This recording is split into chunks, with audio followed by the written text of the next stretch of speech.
Nous allons rendre grâce. Seigneur, nous te bénissons, nous te sommes infiniment reconnaissants. Merci, Seigneur, pour ton assistance dans nos vies.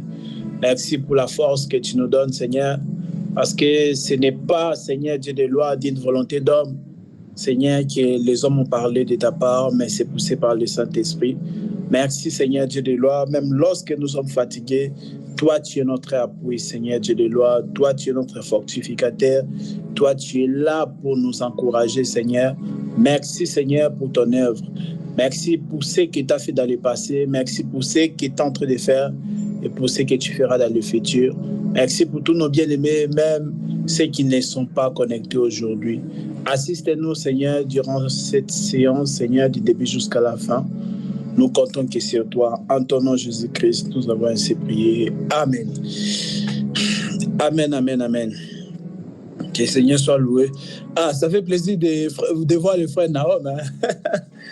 Ça fait plaisir, c'est vrai, ça faisait un moment quand même. Enfin, il était toujours là. Voilà, que le Seigneur soit loué. Frère Serge, tu nous feras signe hein, quand c'est bon. On attend que les frères Serge.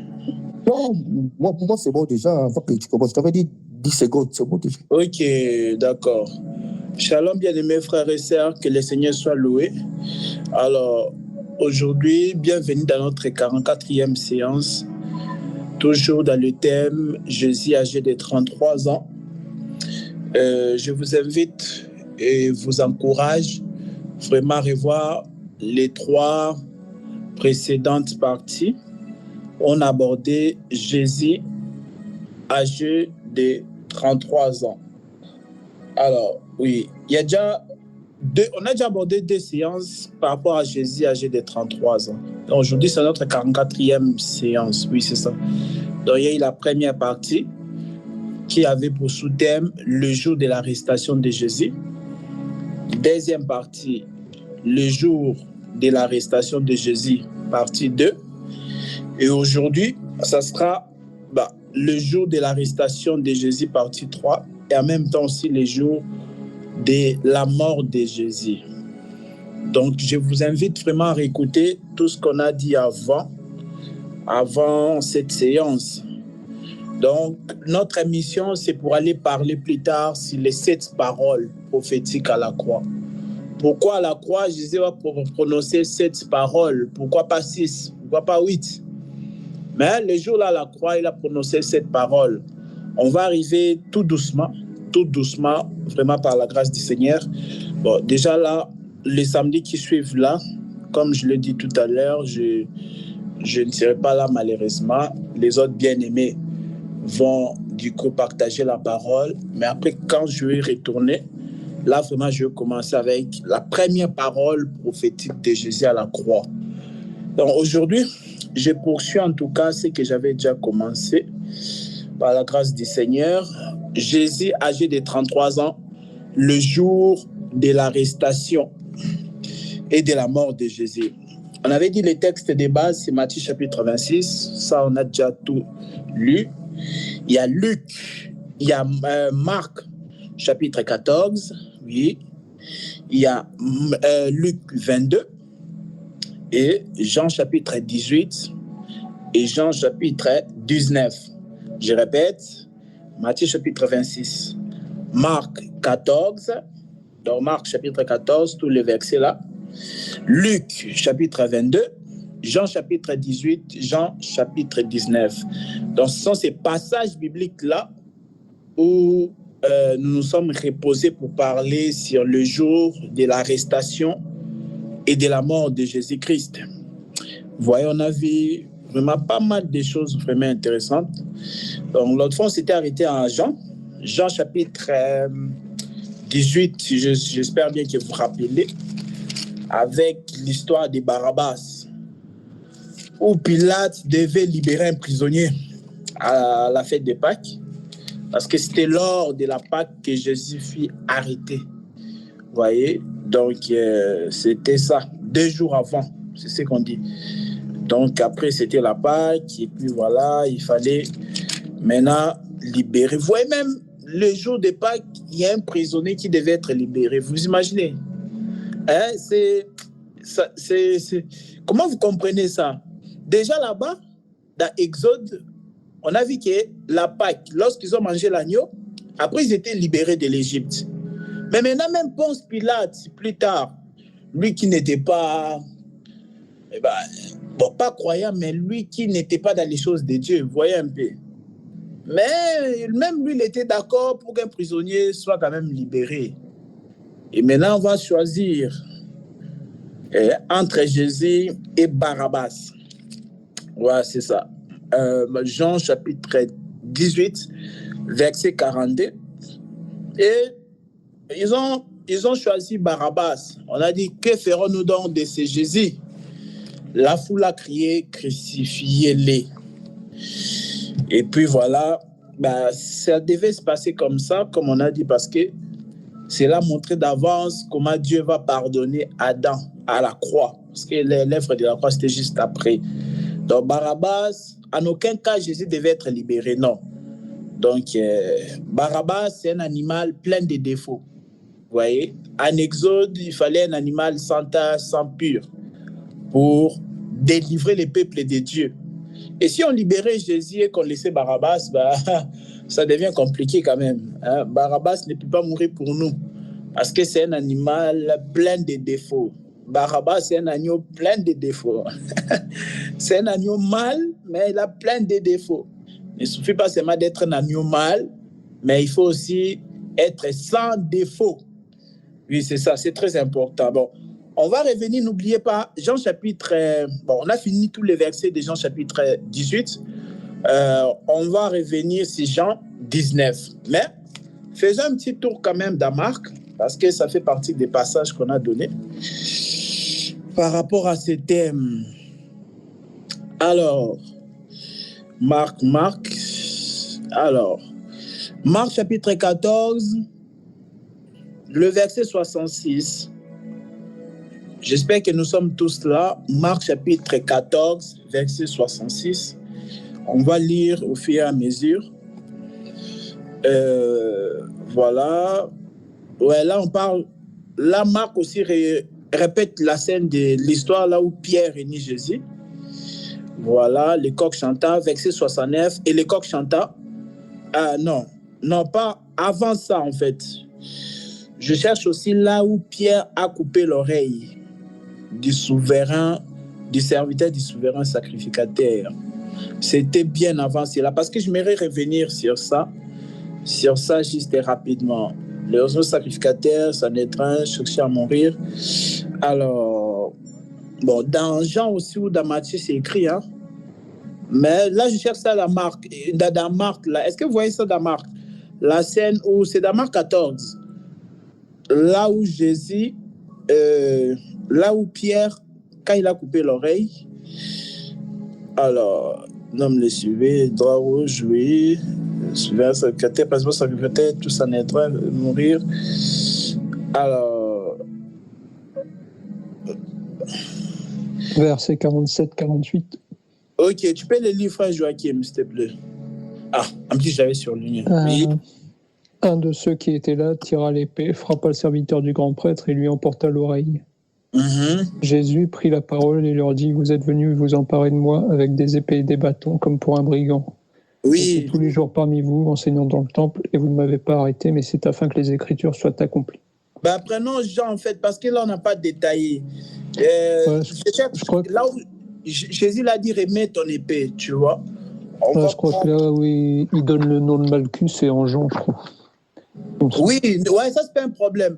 Mais je cherche là où Jésus l'a dit à Pierre qu'il remette son épée avant le miracle. Jean chapitre 18, verset 10. Alors Simon Pierre, qui avait une épée, la tira, frappa le serviteur du grand prêtre et lui coupa l'oreille droite. Merci. Ce serviteur s'appelait Malchus. Oui, verset 11. Jésus dit à Pierre: remets ton épée dans son fourreau, ne boirai-je pas la coupe que le Père m'a donnée à boire? Remets ton épée dans le fourreau, là où c'est censé être. Il a dit remets ça. Il n'a pas dit jette ton épée. On est quand même d'accord que l'épée, c'est quelque chose de très dangereux. Mais il a dit quoi? Il a dit remets dans le fourreau. Il n'a pas dit de jeter. Alors, j'aimerais du coup quand même vous poser, avoir aussi votre avis. Mais pourquoi Jésus n'a pas dit à Pierre de jeter aussi l'épée là? Il a dit remets. Remets dans les fourreaux, c'est-à-dire tu remets dans les fourreaux, mais tu la gardes. Tu gardes l'épée. Tu en auras besoin. C'est ça que ça veut dire ou pas? Alors, mais Jésus n'a pas dit à Pierre de jeter l'épée, mais il lui a dit de garder dans les fourreaux. Je ne sais pas ce qui vous vient à l'esprit en tout cas. Qu'est-ce que vous pouvez dire par rapport à ça? Pierre a coupé carrément l'oreille. Et il le sent tout ça. Mais Jésus, au lieu de dire jette ton épée, oui frère Joachim. Je sais que pendant le dernier repas, il y a la même chose où il demande d'amener 2 épées pour que l'écriture s'accomplisse, qu'il soit compté parmi les brigands, ou je ne sais plus quoi. C'est un peu le même principe pour ici. Tu crois que c'était pour accomplir les écritures, c'est ça? Oui, je pense que oui. Ah ouais, ok. Frère Serge, il n'y a pas... Toi, tu en dis quoi par rapport à ça? Jésus n'a pas dit à Pierre de jeter l'épée, mais de garder. Déjà, est-ce que les frères, tu peux répéter, frère Joachim, parce que je n'ai pas bien compris ce que tu as dit. Tu peux répéter, s'il te plaît? Moi, je dis que c'est pour accomplir l'écriture, il a été compté parmi les criminels. Parce que déjà, pendant le repas, il demande qu'on lui apporte 2 épées pour que cette écriture s'accomplisse. Et pendant le repas, on voit que lui, il prend le pain, il le brise et il dit « Ceci est mon corps ». Donc, oh non, je vais m'arrêter là. Je vais vous laisser répondre. Pendant le repas, il a demandé « Apportez-moi l'épée », c'est ça? Apportez-moi 2 épées, il me semble. Mais je ne sais plus c'est dans quel... Est-ce que tu peux nous sortir l'écriture, s'il te plaît, parce que là, je vais pas... Frère Serge, toi, tu vas revenir. Attends, je vais la chercher. Pourquoi tu t'appuies sur les réponses des autres? Toi, donne ta réponse. Frère Serge, on va revenir sur toi. Il y a la sœur José qui a levé sa main. Frère Serge, on va revenir sur toi. On va revenir sur toi. Oui, sœur José. On t'écoute, sœur José. Je vais m'exprimer à Lingala, frère Roland, si tu peux interpréter, parce que... Pas de souci. Ça sera aussi mieux. Ouais. Oui. Pour n'avoir une pensée boyée, Yesu... On va aller tout doucement, d'accord? Ça va, sœur José? Oui, oui. Donc, d'après la sœur José, continue, je vais interpréter à chaque fois. Donc, Yesu koyebisa Pierre que zongisa épée. Donc, cela veut dire que donc pour moi, donc moment ya épée na ne comité. Moi-même, le véritable épée, naza awa. Donc, ça, on comprend bien. Donc, épée, après, peut-être, enlèvement, si on a kei, si on soit kei, nous, on a épée quand même. Mais pour le moment, comme moi-même, Jésus, je suis là, le véritable épée. Ouais. Donc, on n'a pas besoin de ça. Peut-être, on a besoin d'en monter. Ok, donc, du coup, la sœur José vient de dire que Jésus dit, le fait qu'il dit à Pierre, remets l'épée, cela veut dire que l'ère de l'épée n'est pas encore arrivée. Cette ère-là viendra peut-être après l'enlèvement, mais actuellement, quand moi, Jésus, je suis avec toi, Pierre, ce n'est pas encore le temps d'utiliser l'épée. On est d'accord? C'est ça, non? C'est que tu as dit, ma sœur José. Oui, donc, ok, l'épée peut seulement sortir de son fourreau si moi, Jésus, je m'en vais. Mais tant que je suis avec vous, en tout cas, l'épée ne doit pas sortir. C'est ça, en fait, c'est ça l'interprétation. Je viens de... Ok, d'accord. Donc, il devait quand même les garder l'épée là. Ok, d'accord. Donc, tant que... Non, ce n'est pas question de l'enlèvement, mais c'est après le départ de Jésus. C'est ça que tu as dit, hein, Sœur José? Oui, oui. Oui. Ok. Tant que moi, Jésus, je suis là, ben, tu n'as pas besoin d'utiliser ton épée, Simon-Pierre. Mais voilà. Garde ça. Ok. Bon, voilà. Oui, tout le monde a réussi. Oui. Frère Joachim, tu viens de lever la main. Oui, donc j'ai l'écriture. C'est Luc, chapitre 22. Oui. Donc l'écriture, c'est pendant le dernier repas, verset 35. Oui. Il leur dit encore, « Quand je vous ai envoyé sans bourse, ni sac, ni sandales, avez-vous manqué de quelque chose ?» Ils répondirent, « De rien. » Il leur dit, maintenant, au contraire, que celui qui a une bourse la prenne, que celui qui a un sac le prenne également, et que celui qui n'a pas d'épée vende son vêtement et en achète une. En effet, je vous le dis, il faut que s'accomplisse encore dans ma personne ce texte de l'Écriture. Il a été compté parmi les criminels. Et ce qui me concerne est sur le point de se réaliser. Ils dirent, Seigneur, voici 2 épées. Il leur dit, cela suffit. Ok. Oui, ajoute maintenant. Enrichis du coup ce que tu viens de dire.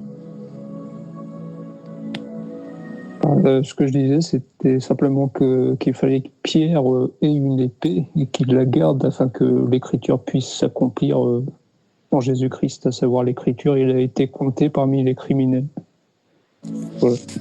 Ah, Jésus devait être compté parmi les criminels et pour parce qu'il cela... il dit cette Écriture est sur le point de se réaliser. Or, il dit ça pendant le dernier repas, juste avant d'aller au jardin et qu'il se fasse arrêter. Donc, oui, mais quand Jésus dit qu'il faut qu'il soit compté parmi les criminels, tu ne vois pas ça plutôt comme étant comment quand on va lui faire monter sur la croix? Ben, je ne sais pas, vu qu'il dit juste avant oui.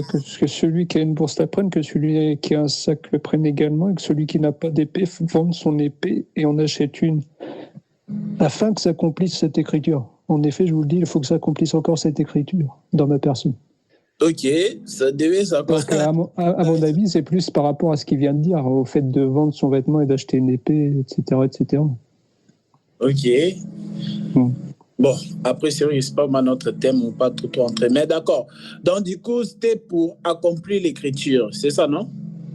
Comme oui, je voilà. sais. Ok. Oui, Serge José. Serge José. Oui, mon frère. Tu viens d'élever encore la main, on dirait.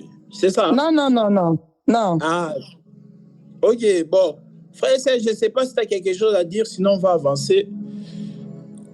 Non, moi, je préfère que tu avances parce que je vois que je sens comme s'il y a un mystère là, parce que le fait d'arranger depuis, parce que bon, dire que c'était pas le temps, tout ça, bon, ça c'est facile, quoi, ça tout le monde peut le dire, hein. C'était pas le temps, je devais accepter l'accomplissement de la parole, tout ça, donc c'est ça, en fait, ça c'est, hein, tout le monde le sait. Mais il y a le mouvement de Jésus de dire à Pierre d'arranger le pays. C'est vrai qu'il y a quelque chose qui se cache derrière. Bon, tant que le prophète Naou ne voit rien, donc moi je suis comme lui, hein, je ne vois pas grand-chose aussi. D'accord, frère Serge, d'accord. D'accord, ça marche. Alors, on va prendre Éphésiens. Moi, je répondrai ceci. Donc, je n'ai pas dit que... Oui, frère Naum. Oui, frère Naum a levé la main. Je n'ai pas dit que je ne comprenais rien, frère Serge. Tu as répondu à ma place. Non, mais lui, il aime taquiner, on sait. On sait bien que lui, il aime. Tu le connais, non, maintenant? Tu le connais maintenant? Oui, moi, la question que je m'avais posée à frère Joachim sur sa compréhension, c'est est-ce que parce qu'en ce temps, on était considéré comme un malfrat? La question, au temps de l'époque de Jésus-Christ, est-ce que parce qu'on avait l'épée, on était considéré comme un malfrat? Même s'il y avait l'armée romaine, je ne crois pas que durant l'armée romaine, on avait jusqu'ici, comme il est maintenant, la restriction du port d'armes est faite à des personnes qui ont un permis, qui ont suivi une formation, et ainsi de suite. Je crois que l'épée, en ce temps-là, les forges étaient même... Et on avait les forges de l'État, on avait les forges même, les formes dans le paysage artisanal. Et il y avait des gens qui se procuraient de l'épée, ça se vendait comme au Tchad. Chez nous, on vend les kalachnikovs dans un plateau. Donc, c'est ça ma question pour que tu essayes un peu de me dire si, alors, quand Jésus dit acheter les épées, ils achètent les épées, cela fait d'eux, par une loi romaine, considérés comme des brigands, avant que je donne ma réponse. Moi, j'ai pas vécu autant des Romains, je peux pas te répondre. Je peux pas te dire s'il y avait une loi qui interdit les épées ou pas, mais je sais que, enfin, dans ma compréhension, quelqu'un qui porte l'épée, c'est quelqu'un dont c'est le métier. Surtout pour les soldats et tout ça, parce que je vois mal un pêcheur porter une épée. et se promener avec. Ok. Du coup, frère non, je ne sais pas si tu as quelque chose à dire derrière ou pas. Oui. En tout cas, il y a tant qui cherchent alors durant l'époque romaine, parce que c'est qu'à l'époque romaine, les gens avaient des épées, même s'ils n'étaient pas de l'armée. Ils pouvaient bien avoir des épées. Ils pouvaient bien avoir ce qu'ils voulaient. L'armée avec ses épées, avec ses armoiries sur l'épée. Quand tu te trouvais avec l'épée C'est venu à un temps où on a interdit que la population ait les épées, mais jusqu'alors à Israël, jusqu'à la conquête d'Israël par les Romains, je ne crois pas que la loi qui faisait fi que toi, si tu as l'épée ou un couteau chez toi, ça fait de toi un malfaiteur. J'aimerais bien que... Ok. Et alors, Jésus dit de ranger l'épée à sa place. Il ne dit pas de jeter parce que justement, comme toi, c'est le même verset, c'est Éphésiens, sur l'armure du chrétien, qui nous dit où la place de l'épée est. L'épée n'était plus matérielle, on dit range ça dans son fourreau. Mais dans Éphésiens, on va dire l'épée de l'esprit de vérité. Justement, c'est ce que je voulais dire. C'est Éphésiens 6, verset 17. Donc, je te laisse, comme je voulais dire. Donc, c'était un changement de paradigme. L'épée n'était plus une épée physique comme ce que Paul avait, mais l'épée avait changé de nature. C'était passé d'une épée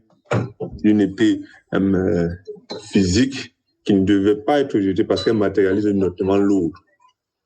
Elle matérialise l'autre épée, mais elle passait. Parce que même après l'Apocalypse, quand les hommes sur les chevaux descendent avec les épées, ce n'est plus des épées matérielles, c'est même la parole qui sort de l'homme qui est assis sur le cheval. Pas le cheval blanc qu'on dit sort quand on casse les seaux, mais le cheval blanc qui sort du trône de Dieu, il a l'épée qui sort de sa bouche, une parole. Ok, d'accord, merci frère Naum. Donc voilà, c'est ça justement la réponse que je voulais donner. Éphésiens chapitre 6, verset 17. Là, il est dit, prenez aussi les casques du salut et l'épée de l'esprit qui est la parole de Dieu. Vous voyez? Donc, quand Paul détaille l'armure spirituelle et tout, il dit maintenant, parce que Éphésiens 6, là, c'est quoi? Éphésiens 6, c'est que apôtre Paul, en fait, à l'image d'un soldat romain, du coup, il explique les choses spirituelles. Donc, les soldats romains avaient un casque et tout ça. Il dit, prenez les casques pour le salut. Il avait des trucs, il avait la ceinture, il avait l'épée. Donc, c'était vraiment ça. Pour expliquer aussi qu'un chrétien, c'est un combattant spirituel. Un combattant spirituel. Voilà. Donc, il a dit, prenez l'épée qui est la parole de Dieu. Donc, désormais, Pierre, tu ne dois pas jeter l'épée, mais seulement tu dois l'utiliser différemment. Donc, c'est ce que frère Naum a dit, que l'épée a changé de nature. Donc, c'est-à-dire qu'autrefois, tu coupais les gens avec, mais maintenant, tu dois faire les choses bien. Vous voyez? Donc, le même instrument peut donner la mort, peut donner aussi la vie. Ouais, c'est comme si vous prenez un couteau, vous donnez à un bandit, il va les tuer. Mais le même couteau, vous donnez ça à un boucher, il va vous faire la bonne viande. Ouais, frère Joachim, oui, tu as levé la main? Non, c'est comme avec Goliath, quand David prend l'épée de Goliath pour lui trancher la tête, il garde l'épée. Après... Oui, voilà, vous voyez ce que ça peut faire. Donc c'est vrai que l'épée, c'est pourquoi Hébreu aussi dit que la parole de Dieu est une épée à double tranchant. C'est ça, non? Que Hébreu dit, oui, c'est une épée à double tranchant. Donc ça peut faire mourir, ça peut faire périr quelqu'un, ça peut aussi donner la vie. La parole là qu'on voit là, la parole de Dieu, une épée à double tranchant. Donc voilà. Donc désormais, on n'aura plus besoin d'une épée physique, mais ça sera une épée spirituelle. Garde ton épée. Donc tout enfant de Dieu doit garder cela. La parole de Dieu, c'est une épée. Waouh. Or, l'épée, c'est vraiment aussi, ça fait aussi partie des armes d'attaque. Hein? On est bien d'accord, l'arme d'attaque et tout, c'est l'épée. Donc, c'est vraiment très important. Alors, je me aussi poser une autre question du coup. Suite à cela, Pierre doit garder l'épée, d'accord. Il ne doit plus blesser les gens naturellement. OK. Mais maintenant, est-ce qu'un enfant de Dieu, parce que souvent, ce sont les questions qui tournent dans les têtes des gens, mais ils ne posent jamais cela. Est-ce qu'un enfant de Dieu a droit à se défendre, oui ou non, si on vient l'attaquer? Donc, je m'inspire par rapport à cette scène-là, où Pierre, il voit qu'on vient attaquer son vieux. Bon, pas par rapport à l'âge, hein, mais vous comprenez quand je dis que le vieux de Pierre, parce qu'à un âge comme ça, on croit que Pierre était quand même un peu âgé. Donc, Pierre, il voit, on vient attaquer son vieux, ça fait 3 ans qu'il est avec lui. Et puis voilà, il sort la défense, il défend son vieux. Il coupe l'oreille de la personne là. Mais là, du coup, est-ce qu'un chrétien a droit de se défendre? Si on vient te faire du mal, est-ce que tu as droit de se défendre? Et jusqu'à où? Bon, c'est vrai que ce sont des questions qui vont nous prendre aussi du temps. Qui pense qu'un enfant de Dieu doit se défendre lorsqu'on vient l'attaquer? L'attaquer, je ne dis pas qu'on t'insulte, toi si tu dois insulter, non. Là, carrément, on vient pour t'agresser.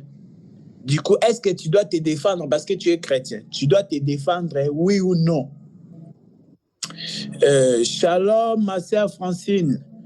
Donc, on a commencé là il y a plus de 10 minutes déjà. Donc, on a fait un petit retour sur l'histoire de Pierre, où Pierre, après avoir coupé l'oreille, c'est Francine n'est plus là. Voilà. Bon, c'est pas grave, il va revenir. Donc, voilà. Du coup, je ne sais pas qu'est-ce que vous pensez par rapport à ça. Est-ce qu'un enfant de Dieu, lorsqu'il a mesure de se défendre, il doit se défendre ou il doit laisser qu'on puisse l'amocher, l'achever? Qu'est-ce que vous en pensez? Vous en pensez quoi? Oui, frère Naom. Je pense que même dans l'art que tu fais, on te dit que ce n'est pas pour taper les gens. Oui. Voilà.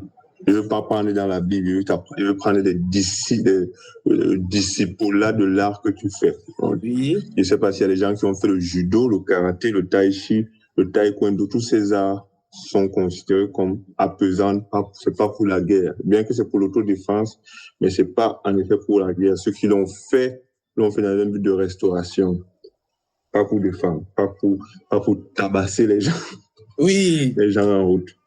Donc, lorsque toi, avec déjà moi, je ne vais même pas dans la vie. Lorsque toi, avec cette discipline, un homme vient t'attaquer, avec la discipline qui t'est inculquée parce que dans ton art, tu dois d'abord le ramener à l'oral pour qu'on t'apprend les techniques de soumission, où tu le calmes pour l'expliquer. Tu ne fracasses pas. Oui. Tu ne vas pas laisser qu'il te donne des coups de poing pour te blesser, toi, pour mettre ta situation physique en danger. Oui. Parce que tu risques la mort. Oui. Tu peux juste l'immobiliser. On appelle les forces de l'ordre, mais pas le battre comme si tu avais un problème, comme si tu étais Francis. Oui. Oui, comme si tu étais payé pour ça. Oui. Moi, je ne parle même pas dans la Bible, je parle dans les règles des arts martiaux. Ce n'est pas fait pour frapper et causer des blessures. Oui. Déjà, quand tu es même dans les arts et que tu frappes déjà et que tu es blessé et que tu as des blessures, le gouvernement chinois lui déclare que toi, tu es une âme blanche. Tu passes dans la catégorie des âmes blanches. Donc, ne même pas entrer dans la Bible, moi, je dirais déjà que tu n'as pas le droit de te défendre dans la manière où on pense que tu tabasses la personne. Immobilise-le, tout comme les forces de l'ordre le feront, parce que les forces de l'ordre, ils ont aussi la possibilité de tabasser. Oui. Mais ils ne tabassent pas. On t'immobilise, on te sécurise et on vous dit calmez-vous, monsieur, calmez-vous. Mais tu n'es plus en l'impossibilité de faire quoi que ce soit, de bouger, non. Tu n'es plus, jusqu'à ce que tu te calmes. Tu sens que tu n'es rien, ta force diminue, tu te fatigues toi-même. Donc, ça va maintenant, est-ce qu'on peut parler, est-ce qu'on peut s'expliquer, tu comprends. Ok. D'accord, merci frère Naom. Oui, frère Joachim. Moi, du coup, je vais plus dire par rapport aux Écritures. Je vais prendre l'exemple de Jésus et de Paul. Jésus lui-même, lorsque on cherche à le faire mourir, ce qu'il fait, c'est que, bon, des fois, il peut se défendre par la parole, mais sinon, il passe au travers de tout le monde et il va autre part. Paul, c'est pareil, quand on cherche à le faire mourir, j'ai écrit quelque part qu'on l'a laissé pour mort, je ne sais plus, à la sortie de la ville, ou quelque part comme ça. Et nulle part, on a vu écrit que Paul est revenu et il a tabassé tout le monde. Donc, voilà, c'est plus, on va dire, s'il y a possibilité de plus partir, mais pas chercher à envenimer la querelle. Au pire, calmer les choses par la parole. Oui. Mais sinon, voilà, faut pas chercher à taper les personnes non plus. Ok, d'accord. Bah après, ça dépend. Hein. Ça dépend comment on se fait agresser. D'autres, c'est chez toi, tu vois. Donc, moi, j'ai déjà vu ça. Par exemple, quelqu'un vient pour te menacer chez toi carrément, tu vois. Il toque, tu ouvres, tu sens qu'il te parle, donc il a envie que ça commence, quoi, tu vois. Là encore, ça va. Mais imagine, tu es chez toi, quelqu'un vient t'agresser. Toi, tu vois, imagine encore, tu es marié. T'as tes enfants, t'as ta femme, tu vois. Encore si t'es seul, ça va encore, mais t'as tes enfants, t'as ta femme à la maison, et puis il y a quelqu'un du coup qui vient, tu vois, un peu pour vous agresser. Là, c'est différent. Si on se place le brigand, il tabasse. Ouais, si on se place dans ce cas-là, bon, faut, comme tout comme Christ est le mari et l'Église et l'épouse, et Christ défend l'Église, là, c'est à nous de défendre. Donc, c'est pas pareil. Ouais, bah oui, là, ça change. Oui, frère Serge, t'avais quelque chose à dire, non? Non, parce que moi, non, j'ai pas grand-chose à dire, mais déjà la question, un affaire d'aider plus se défendre, oui, mais de quelle manière? Ça, maintenant, c'est pour cela. Donc, les frères, le prophète avait dit, Naom a dit, il a parlé, c'est vrai que quand on fait du sport, on dit c'est pour se défendre. Mais imagine que l'autre, les grands judokas là, ils viennent, tu vois, tu n'arriveras même pas par rapport à la taille et tout ça, quoi. Parce que moi, c'est vrai, quelle façon de se défendre? Se défendre, oui, mais de quelle façon? Bon, j'ai entendu aussi mon frère Joachim, il dit, se défendre par rapport à la parole. Ah, quelqu'un qui veut t'agresser te dit, oh non, Jésus nous a dit comme ça, comment, tu vois, ça ne marchera pas. En fait, pour moi, être chrétien peut se défendre, mais oui, mais de quelle manière? Donc, il y a plusieurs manières. Comme il a cité, moi j'ai beaucoup aimé quand il a cité l'apôtre Paul. Hein. Donc, la Bible dit que non, quand il y a quelque chose qui arrive là, déplacez-vous quoi. Donc, soit vous fouillez, si vous avez la capacité, soit donc, en fait, il y a plusieurs manières de défendre quoi. C'est ça le problème. Mais un chrétien peut se défendre, oui, mais de quelle manière? Moi, je me limite là. Ah, c'est vraiment très important, hein, tu vois, c'est vraiment très important de le connaître, tu vois, parce que imagine quelqu'un qui est chrétien et puis on vient l'agresser dans sa maison comme ça, tu vois, on gifle sa femme et puis voilà, lui il est là et dans sa tête il dit, ah, je savais dit si on te tape dans la joue gauche, dans la joue droite, tu vois, dans l'équilibre c'est important vraiment. Après, techniquement, si on part du fait que cette personne-là est forcément agitée par un esprit mauvais, on est censé avoir autorité sur il faut des autorités. Alors là, dans ce moment-là, des autorités. Première autorité, comme le père m'a dit, de maîtriser. Deuxième autorité, c'est l'autorité spirituelle. Tu en penses quoi, frère Joachim? Hein? Parce que quelqu'un qui est comme ça, bah, imagine, j'ai dit que tu n'es pas seul en plus. Il y a ta femme ou ton enfant qui est là à côté, tu vois. Ouais, donc, dans le cas d'une famille qui est là, c'est différent. Bah oui, tu es dans une position de faiblesse. Là, dans ce cas-là, tu ne penses même plus à toi, tu penses à protéger quelqu'un qui est la personne qui est sous ton aile. Donc, c'est vraiment très important, voilà. Ce sont des choses qu'on doit aussi parler pour connaître toujours. On ne sait pas dans la vie. Bon, après aussi, on a la parole de Dieu. Dieu nous dit qu'on ne sera pas tenté au-delà de notre force. La Bible dit ça dans 1 Corinthiens, je crois 10, vers le verset 13, oui, c'est ça. Il dit que Dieu qui est fidèle ne permettra pas à ce que vous soyez tentés au-delà de vos forces. Vous voyez? Donc, il ne permettra pas qu'un jour, tu arrives comme ça, tu vois quelqu'un est en train de poignarder ton frère ou ta sœur. Tu vois des telles situations comme ça. On ne sait même pas comment on va réagir. On ne sait même pas. Des fois, tu penses, mais sur le champ là, tu ne sais même pas comment tu vas réagir. Tu vois? Peut-être tu vas aussi tuer la personne en même temps, donc tu ne sais pas. Mais la promesse est là. La Bible dit que Dieu qui est fidèle, il ne permettra pas que vous soyez tentés au-delà de vos forces. Parce que Dieu, il connaît notre force. Notre force, c'est notre foi. Il pèse ta foi. Il voit que ta foi pèse 90 kilos. Maintenant, il ne peut pas envoyer une tentation de 120 kilos. Tu vois, si Dieu envoie une tentation de 120 kilos, c'est-à-dire c'est une tentation qui est au-delà de tes forces. Vraiment, c'est très important à connaître tout ça parce que nous sommes aussi dans un monde. Le monde là, c'est un monde méchant. Hein? C'est Satan qui est en train de dominer actuellement. Bon, voilà. Shalom, ma sœur Francine. On avait déjà commencé, hein? On avait déjà commencé. Nous sommes toujours dans le sous-thème le jour de l'arrestation de Jésus, où nous avons vu Simon-Pierre défendre Jésus. Il a vu que Jésus était en insécurité. Et Simon-Pierre ne savait même pas pourquoi on devait arrêter Jésus. Vous voyez, Shalom à Sœur Pélagie. Oui, j'espère que vous allez bien par la grâce du Seigneur. Nous sommes toujours dans notre thème Jésus âgé de 33 ans, dans le sous-thème le jour de l'arrestation de Jésus, partie 3, où on a fait un petit tour sur la défense de Pierre. Simon-Pierre a défendu Jésus. Parce que même Simon-Pierre, il ne comprenait pas encore. Hein. Je ne sais pas si vous savez. Et donc, Simon-Pierre, il ne savait même pas pourquoi on devait arrêter Jésus. Il entendait seulement « je dois mourir, ressusciter ». Ça, il entendait. Mais il ne comprenait pas réellement pourquoi Jésus devait mourir. Quand on vient l'arrêter, il défend Jésus. Vous voyez, il sort, allumez nos caméras hein, pour ceux qui peuvent vraiment. Il sort l'épée et puis voilà. Et puis Jésus l'a dit, garde ton épée. C'est ce qu'on a expliqué. L'épée qu'on doit garder aujourd'hui, c'est maintenant l'épée qui est spirituelle. C'est ça la parole de Dieu par rapport à Ephésiens chapitre 6, verset 17. Et aussi, on a posé aussi la question si un enfant de Dieu peut se défendre, oui ou non. Voilà, c'est ce qu'on a fait actuellement. Alors, on retourne. Frère Joachim, il faut nous aider avec la lecture.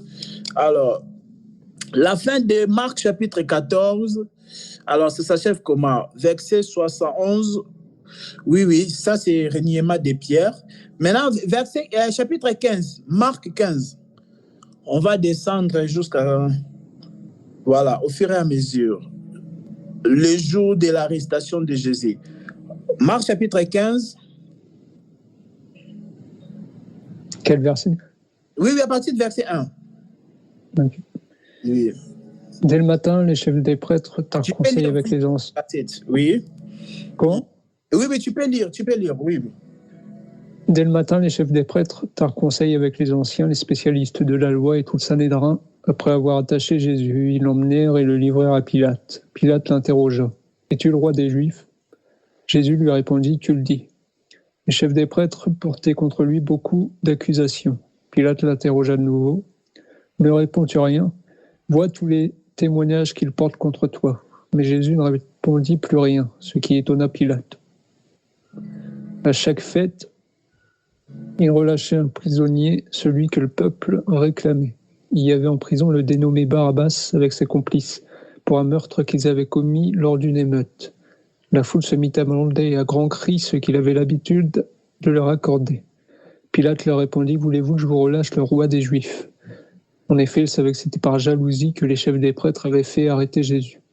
Cependant, les chefs des prêtres excitèrent la foule afin que Pilate leur relâche plutôt Barabbas. Pilate reprit la parole et leur dit « Que voulez-vous donc que je fasse de celui que vous appelez le roi des Juifs ?» Ils crièrent de nouveau « Crucifie-le !» « Quel mal a-t-il fait ?» leur dit Pilate. Ils crièrent encore plus fort « Crucifie-le !»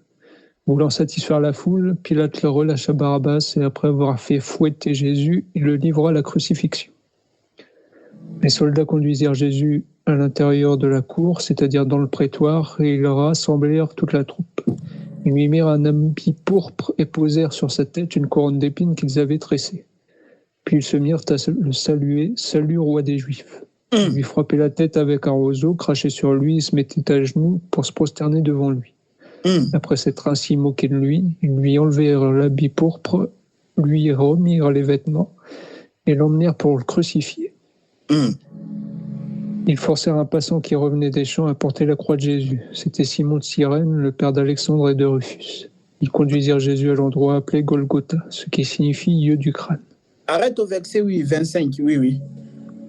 Ils lui donnèrent à boire du vin mêlé de myrrhe, mais il ne le prit pas. Ils le crucifièrent, puis ils se partagèrent ses vêtements en tirant au sort pour savoir ce que chacun aurait. C'était 9h du matin quand ils le crucifièrent. Merci. Amen, amen, amen. Voilà, mes bien-aimés. Donc, on est passé du jour de l'arrestation de Jésus au jour de sa mort. Alors, Jésus était crucifié quel jour? Ça, c'est une question qu'on peut vous poser. Jésus était crucifié quel jour? Ça fait partie des questions qu'on peut vous poser. Donc voilà, on est parti des jours de son arrestation jusqu'au jour de sa crucifixion. Là, on précise, c'était à la 3e heure. Hein, comme je vous avais dit, quand les Juifs disent 3e heure, il faut toujours ajouter 6 pour comprendre ici. Voilà pourquoi dans la version du frère Joachim l'a dit 9 heures. Donc la 3e heure, c'est 9 heures ici par rapport à nous, à notre heure ici.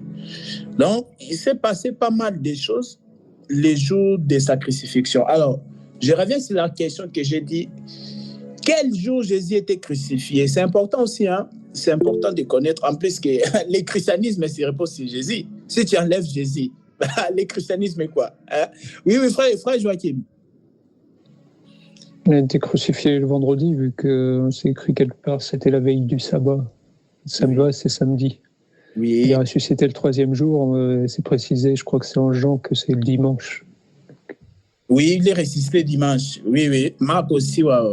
Les jours du sabbat, quoi. Oui, oui. Bon, les jours du sabbat, ouais, voilà, vous avez compris. Parce que les jours du sabbat chez les Juifs, c'est le samedi. Ici, nous, ça tombe le dimanche. Parce que selon les calendriers juifs, le premier jour de la semaine, c'est dimanche. Et le 7e jour de la semaine, c'est le samedi. Nous, d'après le calendrier romain, le premier jour de la semaine, c'est lundi. Et le 7e jour, c'est dimanche. OK. Le frère Joachim, Allah donnait bien, il a été clair vraiment. Il a dit, il y a une écriture qui dit que c'était la veille T'as dit quoi? C'était la veille du sabbat, donc c'était... Hein? Tu peux... la veille du sabbat, donc c'est le vendredi qu'il a été crucifié. Ah oui, oui. Mais vendredi là, oui. Mais vendredi là par rapport à nous, ok, d'accord. Donc, par exemple, selon les sources historiques, pour comprendre les jours que Jésus était crucifié, on se base sur la période de Ponce Pilate. Vous voyez, parce que vous êtes d'accord que, voilà, ils ont vécu au même moment. Ponce Pilate et Jésus, vous voyez, même Pilate l'a jugé, mais il a trouvé que c'est un animal sans défaut. Donc, selon les sources historiques, tout ça, on se base, pour comprendre les jours que Jésus était mort, on se base vraiment sur la période de Ponce Pilate. Or, Ponce Pilate a gouverné de camp en camp, de l'an 26 à l'an 36. Donc, ça vous trouvez même sur Internet aussi. Donc, c'est pendant cette période-là qu'il a gouverné. Donc, du coup, parce qu'il avait aussi l'autorité sur la région de Judée, vous voyez, qui se trouve en Israël. Donc, Ponce Pilate, lui, le gouverneur romain, il dirigeait aussi une province là-bas, dans Judée là-bas. Judée, c'est en Israël. Donc, c'est comme ça maintenant, parce que les historiens disent que Jésus était mort un certain vendredi 14 Nissan. Et ils donnent même, quand on fait des recherches, tout ça, et ils disent que c'était un vendredi, comme le frère Joachim l'a dit, mais ils donnent même la date. Ils disent que c'était les 14 Nissan. 14 Nissan, c'est le premier mois chez les Juifs. Donc, Nissan, c'est comme avril. Parce que eux, le 4e mois, ils comptent ça comme étant le premier mois. C'est ça commencé depuis dans Exode, quand ils sont sortis, tout ça.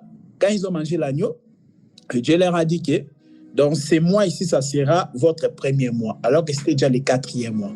Donc ils disent que c'était un certain vendredi 14 avril, 14 Nissan, que Jésus était mort.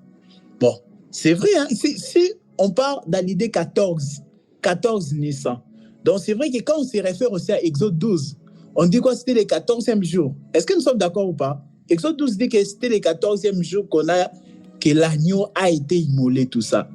Mais d'après, en tout cas, les sources, tout ça, des historiens, tout ça, donc du coup, ils ont dit que c'était le 14 Nissan. Voilà. Maintenant, pour comprendre l'année, c'était en quelle année? Ils sont basés sur la période où Ponce Pilate a gouverné. Je vous ai dit qu'il a gouverné de l'an 26 à l'an 36, Ponce Pilate. Mais maintenant, pendant de l'an 26 à l'an 36, la date du 14 Nissan est tombée dans 4 années. Est tombée dans l'an 27, l'an 30, l'an 33 et l'an 34. Je répète. selon les sources historiques, ils ont dit que Jésus était mort le 14 Nissan. Et maintenant, pour comprendre l'année où Jésus était mort, ils se sont aussi référés sur la période de Ponce Pilate. Ponce Pilate a gouverné de l'an 26 à l'an 36. Or, de l'an 26 à l'an 36, les 14 Nissan est tombé seulement dans 4 années. C'est-à-dire l'an 27, l'an 30, l'an 33 et l'an 34. Après, ils se sont dit quoi? Ils se sont dit que ça ne peut pas être les 14 Nissan de l'an 26 parce que là, Jean-Baptiste n'a pas encore commencé son œuvre. OK. Ça ne peut pas aussi être à l'an 34 parce que il n'était plus là. Jean-Baptiste est mort même avant que Jésus puisse commencer vraiment bien sa prédication. Donc, du coup, il nous reste l'an 30 et l'an 33. Mais maintenant, après, les astronautes aussi viennent encore, du coup, pour appuyer, pour dire aussi que ils pensent plutôt sur l'an 36. Pourquoi? Pardon.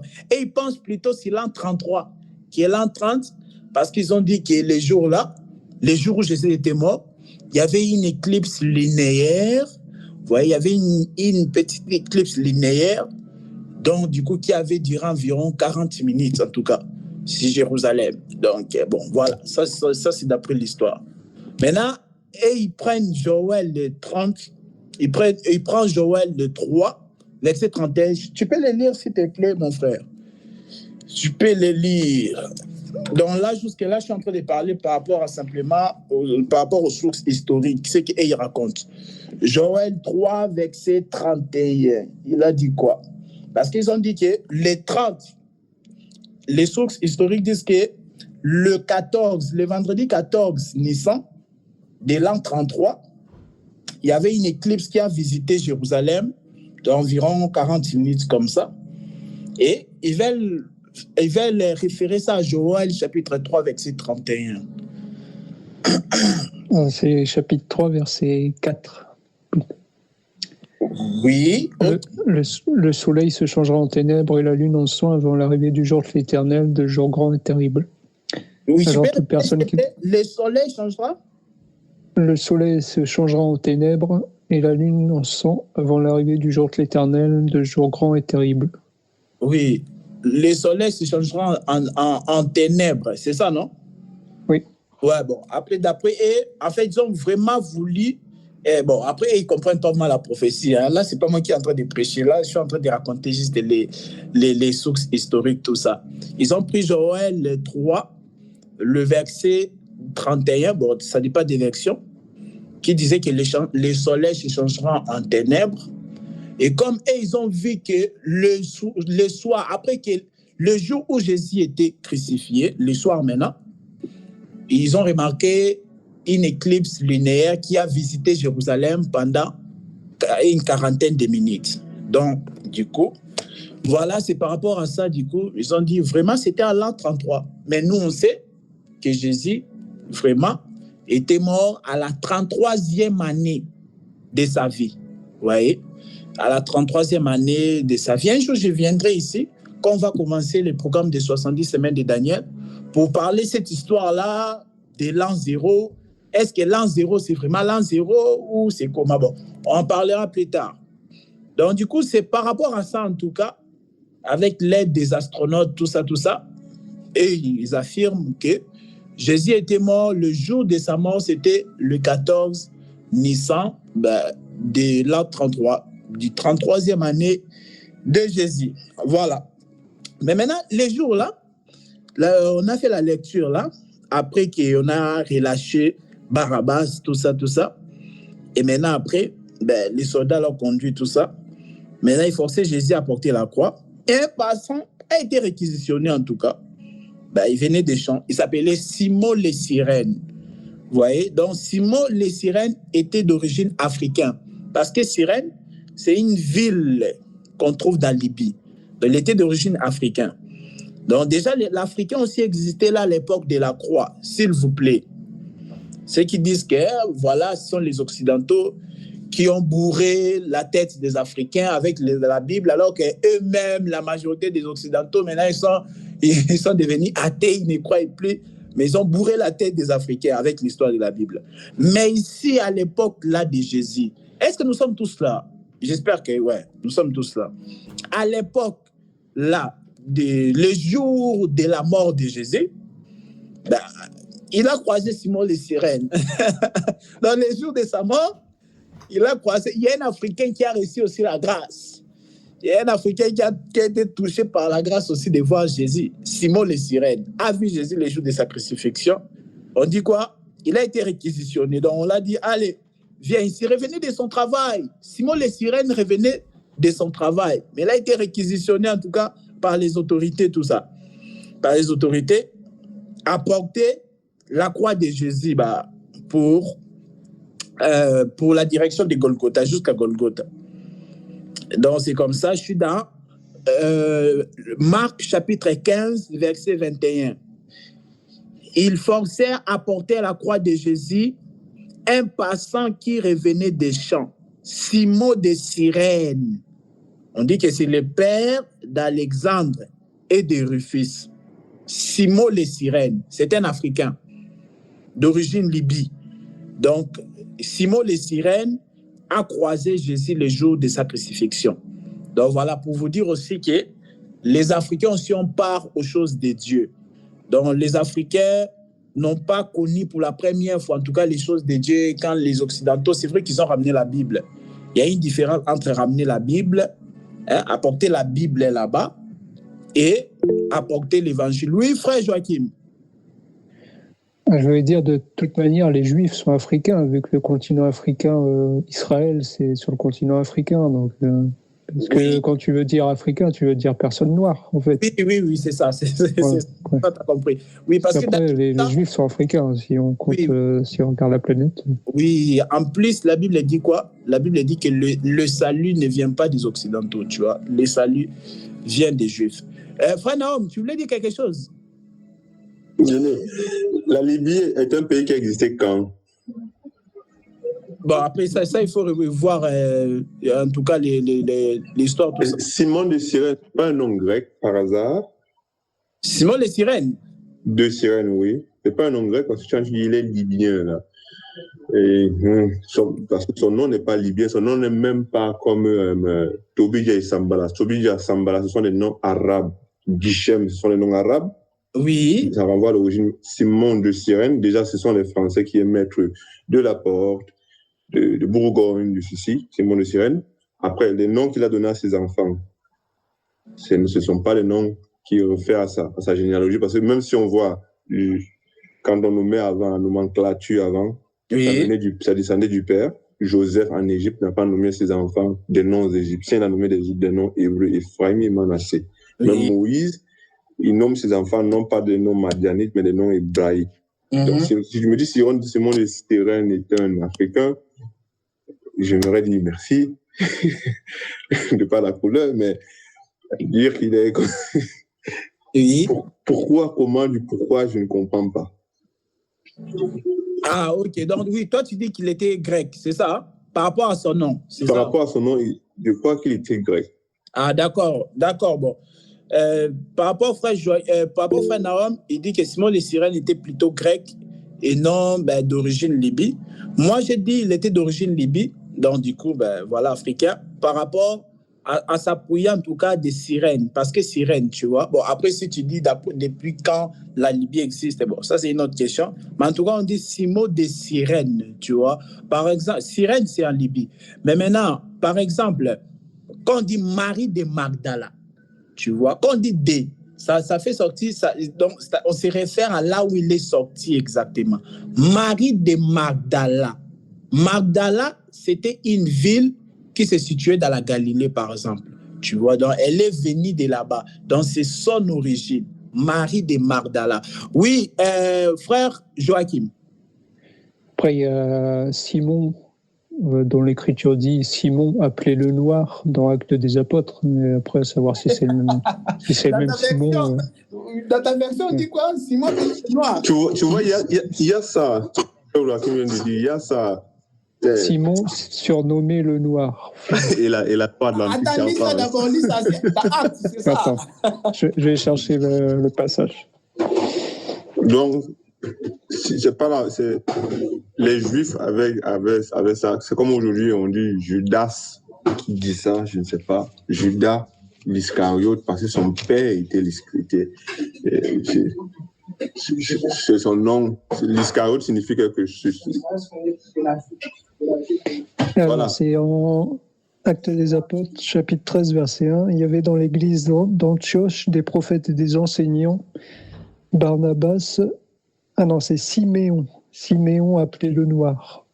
Lucius de Cyrène, Manaon, qui avait été élevé avec Hérode. Tu vois, par exemple, ça. C'est Siméon, ouais. Siméon appelé le Noir, ça c'est comme un sobriquet. C'est un peu comme si c'est un surnom du coup, tu vois. Mais quand on dit D, par exemple, quand le frère Norman citait l'exemple de Judas Iscariote, tu vois. Donc Iscariote, c'était le lieu où son père était sorti. Judas Iscariote. Mais par exemple, moi, Iscariote, ma Bible, elle marque, ça veut dire qu'il est issu de Cariote, qui est oui, c'est exactement ça. Il est issu de Cariote. Oui. Il est fils de Cariote. Oui, mais maintenant, c'est ce que je dis. Hein. Dans la Bible, quand vous lisez, on prononce le nom de quelqu'un au premier D. Donc, ça fait référence à l'endroit où il est sorti. Je vous ai donné l'exemple de Marie de Magdala. Quand vous regardez Magdala, souvent on dit ça, Marie de Magdala, mais Magdala, c'était une ville en Galilée. Voyez? Oui, comme Jésus de Nazareth. De façon. Oui, merci. En fait, ça tournait dans ma tête, mais ça ne sortait pas. Jésus de Nazareth, tu vois. Il est sorti de Nazareth.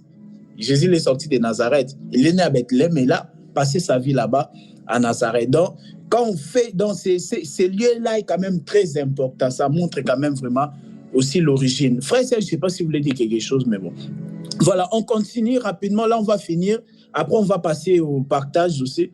On prendra même quelques minutes aussi. Donc, voilà. Donc, moi, en se basant sur Cyrène, quand vous regardez, c'était une ville en Libye. C'est par rapport à ça que je dis que vraiment, Simon, là, était vraiment un Africain. Bon, voilà. Mais en tout cas, il est sorti de là-bas. Simon de Cyrène. C'est par rapport à ça que je dis vraiment, il était sorti de l'Afrique. Je suis d'accord avec toi, mais il est sorti d'une colonie grecque en Libye. C'est ça, non? Si c'est le Cyrène dont tu parles, c'est une colonie grecque et romaine en Libye. C'est comme aujourd'hui, on a des Français qui, quand la France avait des colonies en Afrique, il y avait des personnes qui sont nées en Afrique. Il y a beaucoup de Français nés en Algérie. Mais ils ne perdent pas la nature des Français de la métropole. Oui. Voilà pourquoi le nom qu'il donne à son enfant n'est pas celui. C'est comme moi aujourd'hui, quand tu vas donner toi au Roland Calonge à ton enfant, tu vas pas donner à ton enfant Roland de la Loire. Par exemple, tu vas donner un nom qui te renvoie ton enfant à ses origines dans le Congo. C'est pourquoi il ne pouvait pas donner. S'il était libyen, il fallait qu'il donne. Moi, j'ai dit, normalement, comme Joseph l'a fait, comme Moïse l'a fait, et non pas seulement ces deux, beaucoup d'autres dans la Bible, quand ils sont partis en esclavage, ils donnaient toujours le nom à leurs enfants du lieu dont ils sont issus. Or, quand ces enfants les donnent Alexandre et Rufus, qui sont des noms grecs, tu vois, c'est ça qui me fait dire que certes, on aurait bien voulu qu'il soit, moi j'aurais bien voulu qu'il soit africain, sinon son nom n'est pas arabe. D'accord, ok.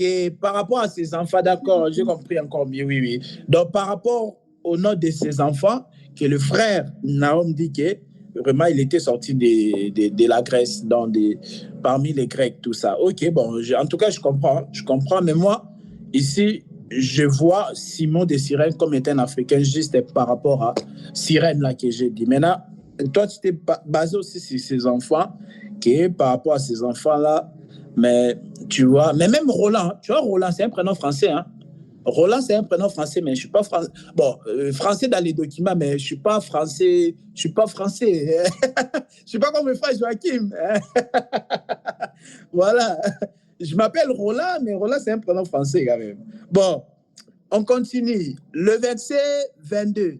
Et il conduit Jésus au mont appelé Golgotha, ce qui signifie le lieu des crânes, lui donnèrent du vin mêlé de myrrhe, mais il ne les prit pas. Il crucifiait, partagèrent ses vêtements et tirant au sort pour savoir ce que chacun aurait. C'était la 3e heure quand ils les crucifièrent. Voilà. Bon, là, on va déjà conclure. On va juste lire une écriture là. Jean chapitre 19, frère Naoum, frère Joachim, aidez-nous, celui qui les trouve. Jean 19, verset 21. Jean 19, verset 21. Les chefs des prêtres des Juifs dirent à Pilate, n'écris pas le roi des Juifs, mais plutôt cet homme a dit, je suis le roi des Juifs. Pilate répondit... Oui, commence au verset 19. Pilate rédigea aussi un écriteau qu'il plaça sur la croix. Il y était écrit Jésus de Nazareth, le roi des Juifs. Beaucoup de Juifs pleurent cette inscription parce que l'endroit où Jésus fut crucifié était près de la ville. Elle était écrite en hébreu, en grec et en latin. Wow. Les chefs des prêtres des Juifs dirent à Pilate, n'écris pas le roi des Juifs, mais plutôt cet homme a dit, je suis le roi des Juifs. Pilate répondit, ce que j'ai écrit, je l'ai écrit. Ok. Oui, t'es au verset comme... Oui, c'est bon, merci beaucoup. Suivez bien, c'est ici qu'on atterrit, hein, vraiment. C'est ici qu'on atterrit. Après, je revenais dans quelques semaines après. Voilà, donc, toujours dans son jour-là, de sa mort, tout ça, donc, vous voyez, on touche Matthieu, on touche Marc, Jean, Luc, donc c'est tout à fait normal. Maintenant, on dit quoi? Que Pilate a fait une inscription et il a placé sur la croix. Il a écrit Jésus de Nazareth, roi des Juifs. Ah! Il a écrit Jésus de Nazareth, roi des Juifs. S'il vous plaît, le jour de sa mort, Pilate a fait une inscription et il a écrit ça en hébreu, il a écrit en grec et en latin. Il a écrit Jésus de Nazareth, roi des Juifs. Vous imaginez? Maintenant, on a dit quoi? Parce que le lieu Golgotha, la crâne, c'était vraiment à côté de la ville, c'est-à-dire à côté de Jérusalem. On dit quoi? Maintenant, les gens ils disent non, les principaux sacrificateurs, vraiment des autorités. Il dit à Pilate, n'écris pas roi des Juifs, mais écris qu'il a dit, je suis roi des Juifs. Un mensonge. Ouais, un peu. Donc, Pilate a été poussé à écrire Jésus roi, Jésus de Nazareth et le roi des Juifs. En fait, j'aimerais vraiment attirer votre attention au verset 21 de Jean chapitre 19, où il est dit, c'était cette inscription-là, c'était en hébreu, c'était en grec et en latin. Or, vous savez, l'hébreu, c'est la langue, bon, je sais qu'il y a d'autres langues qui sont sorties de ça, mais l'hébreu, c'est la langue de qui? Des Juifs, non? On est d'accord? Le grec, c'est la langue des Grecs. Et puis, le latin, qui parle latin? Bon, c'était Rome antique. Nous sommes d'accord, non? Voilà. Et puis maintenant, il y a le latin, maintenant, ça peut se trouver même en France, en Espagne, maintenant, après. Mais d'abord, l'hébreu, c'est pour les Juifs. Les Grecs, c'est la langue des Grecs. Et on voit latin, la langue des Romains. Donc, Jésus, roi des Juifs, vous imaginez les jours de sa mort, Pilate a été touché par Dieu à faire une inscription disant que Jésus de Nazareth est le roi des Juifs. Et il a écrit ça en 3 langues différentes. Il a écrit ça en hébreu, il a écrit ça en grec, il a écrit ça aussi en latin. Pour dire que le salut n'est pas seulement pour les Juifs, s'il vous plaît. Le salut n'est pas seulement... Ça, c'est une évangélisation. Écrit que Jésus est le roi des Juifs, c'est une... Bon, aujourd'hui, nous, on va bien prêcher ça. Hein? Ça, c'est un thème vraiment, Jésus de Nazareth est roi des Juifs. Ça, c'est un grand thème d'évangélisation. Jésus de Nazareth est roi des Juifs. Vous imaginez ça? Donc, vous voyez que le salut n'est pas seulement pour les Juifs, mais c'est aussi pour les Grecs, pour les Latins. Voilà pourquoi Paul prêchant l'évangile. Il dit quoi? Dans Romains chapitre 1, verset 14. Il dit, je me dois aux Grecs, je me dois aux barbares, je me dois aux savants, je me dois aux Juifs. On peut les lire rapidement. Romains 1, verset 14. Romains 1, verset 14. On est en train d'atterrir là, dans 2 minutes, en tout cas, on sera déjà... Alors, Romains chapitre 1, verset 14. Il est dit quoi? Romains 1, verset 14. Je me dois à tous, civilisés ou non, sages ou ignorants. Oui. Ainsi, j'ai un vif désir de vous annoncer aussi l'évangile à vous qui êtes à Rome. Ok, merci beaucoup, frère Joachim. Oui, là-bas, on a simplifié, quoi. Ok, moi, il a dit ceci, Romains 1, verset 14. Je me dois aux Grecs et aux barbares, aux savants et aux ignorants. Je me dois aux Grecs et aux barbares, aux savants et aux ignorants. Donc, juste pour dire que Paul dit l'évangile, c'est pour tout le monde. Quand vous dites que, voilà, vous n'avez pas part aux choses de Dieu, non. Pilate a déjà écrit, il a dit que Jésus de Nazareth, roi des Juifs. Il n'a pas seulement écrit en hébreu, il a écrit ça aussi en grec et en latin. C'est pour que le monde entier, oui, frère Joachim. Si je pouvais juste ajouter, parce que j'avais fait des recherches parce que les musulmans prennent souvent l'exemple que comment ça se fait que l'évangile est écrit en grec. Il faut savoir que sous l'Empire romain, sous la domination romaine, le grec, c'était la langue administrative. Oui. Amen. Oui, c'est vrai, ça beaucoup ne savent pas. Ça, c'est très important, oui. Donc, vous voyez que Jésus, roi des Juifs, a été écrit en 3 langues. Donc, juste pour aussi contredire aussi les théologiens. Ceux qui disent que si tu n'as pas été à l'école de l'hébreu, si tu n'as pas appris l'hébreu, en tout cas, toi, tu n'es pas sauvé, tu ne comprendras jamais la Bible. Faux et archi-faux. Je nous encourage à, en tout cas, apprendre l'hébreu, même moi-même aussi. D'ici quelques années encore, je vais aussi apprendre l'hébreu. Ça, il faut encourager les gens, oui, apprendre. Mais dis pas que pour que tu sois sauvé, il faut apprendre l'hébreu. Ça, c'est un mensonge. Donc, les théologiens qui te disent que pour comprendre les choses de Dieu, tu dois connaître l'hébreu. Va apprendre l'hébreu, ça, c'est un mensonge. Jésus, roi des Juifs, a été écrit en hébreu, en grec et en latin. Oui, je vais passer la parole au frère Nahom. Donc, voilà, mes bien-aimés frères et sœurs, dans le salut, c'est pas seulement pour les Juifs. C'est vrai que le salut est sorti des Juifs, mais le salut n'est pas seulement pour eux, c'est aussi pour les Juifs spirituels. C'est ce que Paul nous dira dans Romains chapitre 2, verset 29. Il explique que les Juifs en esprit, ceux qui ont pratiqué la circoncision, vraiment sont les Juifs en esprit. Vous voyez, dans la véritable circoncision, ce n'est pas selon la lettre, selon la chair, non, mais c'est en esprit. Donc, il y a les Juifs selon la lettre, il y a les Juifs aussi selon l'esprit. Donc, nous sommes les Juifs en esprit. Jésus-Christ est le roi des Juifs. Donc, déjà, aujourd'hui là, il est le roi des Juifs spirituels, les Juifs en esprit, selon l'esprit. Il est notre roi. Mais après l'enlèvement, il sera aussi le roi des Juifs, vraiment, selon la lettre. Donc, voilà, c'était une vérité que Pilate avait placée là sur la croix le jour de la crucifixion de Jésus. Et les principaux sacrificateurs étaient jaloux. Oh, enlève ça, dit plutôt qu'il a dit non. La vérité reste la vérité. On l'a dit, ce qui est écrit est déjà écrit. Donc, il a déjà été écrit que Jésus-Christ nous sauvera. Donc, Dieu nous sauvera. Il est venu lui-même. Il a annoncé ça dans Isaïe. Je viendrai moi-même pour vous sauver. Ce qui est écrit est déjà écrit. Et il est venu lui-même pour nous sauver. Et il est sauveur. Il est aussi roi. Il n'est pas seulement sauveur, il est aussi seigneur. Il est aussi le roi. Le roi des Juifs, que ce soit les Juifs en esprit ou les Juifs selon la lettre. Voilà. C'est aujourd'hui qu'on atterrit, qu'on a mis point-virgule par rapport à ça. Prochainement, on viendra pour aborder la première parole prophétique à la croix. Donc, voilà, c'était cela. Jésus âgé de 33 ans comme sous-thème. Le jour de la crucifixion de Jésus. Oui, mon frère Nahom. Oui. Oui. Oui, tu as dit, si je me rappelle très bien, tu as dit les principaux sacrificateurs ont menti lorsque Jésus-Christ, lorsqu'ils ont dit à Paul Pilate, efface, mais écrit plutôt qu'il a dit qu'il est le roi des Juifs.